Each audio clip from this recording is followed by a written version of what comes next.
Hi friends, Tyler Street talking about masculinity myths. We're going to continue our discussion on the body. Why are men arguing about masculinity? Well, in short, it's an argument over power and privilege. And a lot of men use the body as justification for why they are masculine and someone else is not. When we start listening to those arguments, some of them are about congenital or inherited traits. So they feel that if it's something you're born with, then that is for sure a definition of masculinity. But the truth is, in medicine, when we look at those things, there are a lot of exceptions to that rule. Babies can be an XY chromosome but have enzyme deficiencies or abnormal testicular development, and they might not have external genitalia of men.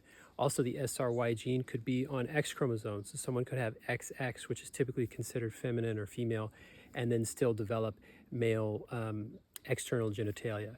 The mom could be exposed to hormones. The baby could have adrenal tumors.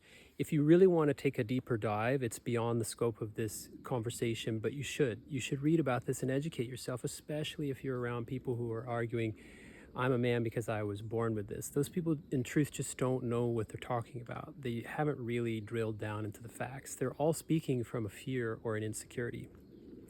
In reality, when one man is defining what makes someone masculine, he's always putting himself on the masculine side. He's always defining traits that he thinks he has so that it justifies that he's in the in group.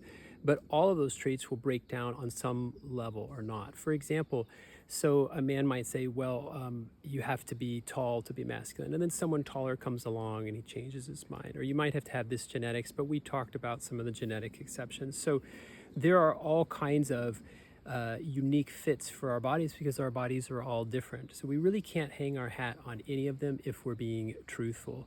People that aren't looking for truth and they're just looking to argue or maintain power or privilege, well, we can't change that. We can only open our hearts and have these discussions and walk forward in kindness, compassion, peace, and true in our masculinity. I hope you join me for another one of these discussions. I'm so proud and honored to have you along. Thank you.